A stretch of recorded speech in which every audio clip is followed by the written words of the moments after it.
Tufnde windiyankoɓe.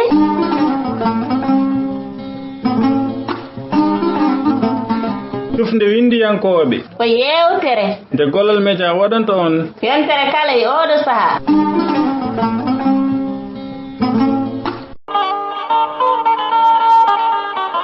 Gollal Media. Gollal Media.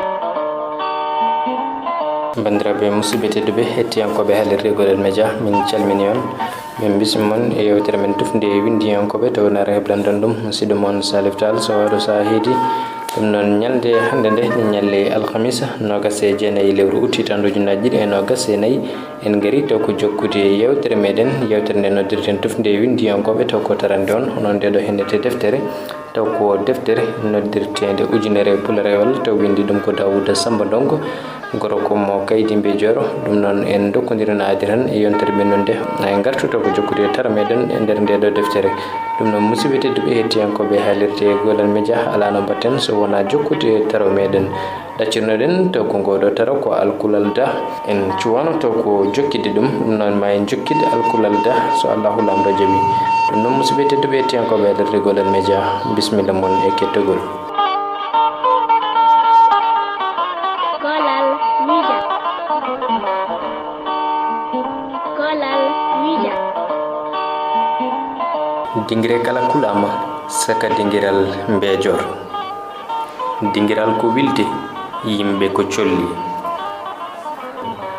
Dingiral ko dumbugol ɗo sira ƴeeŋi e kisal fof ko mbo yolinomo ɗon yitaka. Donkuɗo subade ko defata suɓota ko jaɓata. Donkuɗo subade mo darata suɓota ko daroɓe ɗum.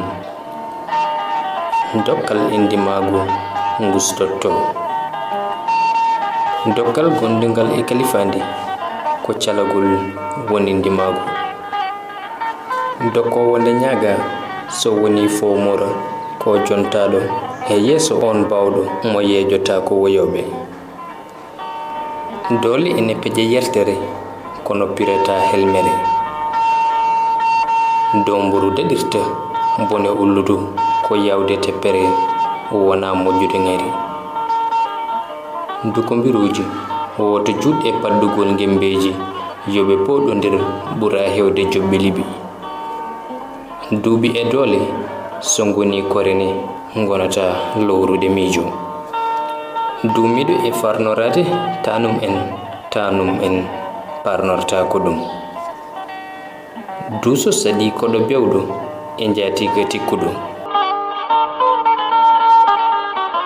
Gollal Media.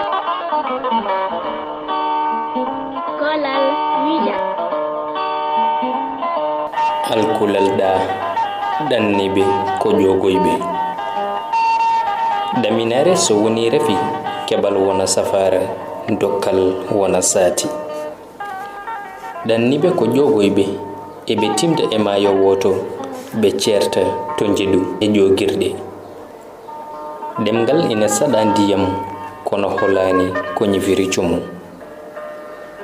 Ɗemgal ko mbayla ina hola tafoɓe kono holata tafirɗe. Ɗemgal dey wona laɓi sabu ɗemgal ko taƴa soora kadi taƴa. Ɗemgal ina jeyna keɗiɗo ko ndono feccata ɗum. Ɗemgal ma so ɓornima wutteji ɗiɗi ɓoroɗa teddungal. Ɗemgal so weeji ñiije cuuraki. Ɗemgal so weeji kottoni e ñiije caabi. Ɗemgal so woni ndiyam koɗo ngal lootata banduɗo e ngal wona wofdu ɗo ngal soñata neɗɗaguɗo. Ɗiɗo ene ndenda mbaldi ceera dawol. Ɗiɗo so donkodiri e sippiro won mo fellitani. Ɗo basal hoɗi kala haɗino ɗon sagata ubbude mayɗo mum. Ɗo joom jawdi jaɓɓa fof joom jikko bisme. Ɗo ɓernde ñiɓi jambaragal fof hakkille darna ɗon rentare. Ɗo ɗemgal ñalli ñayde fof ñiije e toni ine tawa. Ɗo fenande jabra sabu longere fof nimsa heɓire sabu mayre ɗo jawdi janandi sukkan ma yolde fof mandi sukkitande ɗon caɗele ɗo guyka rokki cuɗari fof ina resi gejjelle ɗo joom jawdi jabba fof joom nedi bisme ɗo kirade curno tenkoɓe fof curtino ɗon defoɓe ɗoftowo dow kaɗo reedu so wi keñoɗen ko labnderagu ɓurtugu walla jorguitelagu ɗo gowka awa fof gilli puɗo ɗon Kolal Media. Kolal Media. alkulal ella mo ala ella elde nange yara ɓuri lelade e ɓuɓri ina yarno e o aduna rendude dawol ɓuri tidde e rendude lawol o aduna jawdi needi e gandal ngoni kañƴe koɗo basal tawaka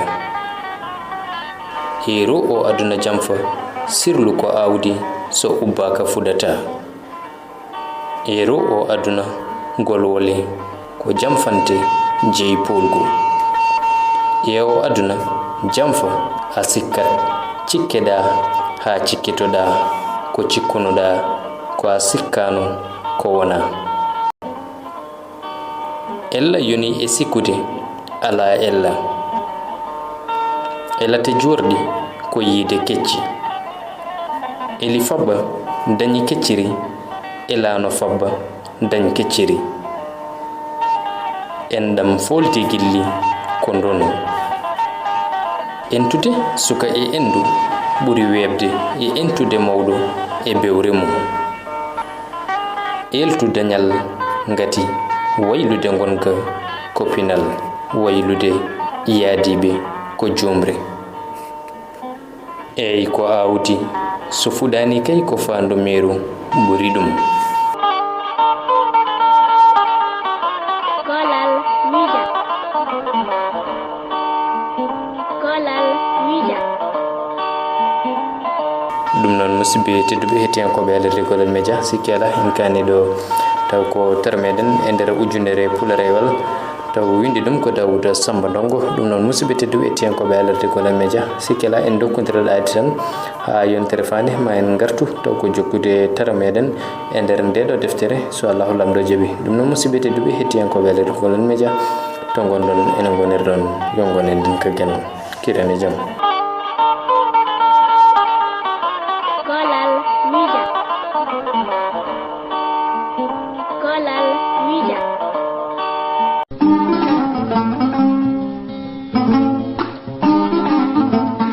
Nde windiyankoɓe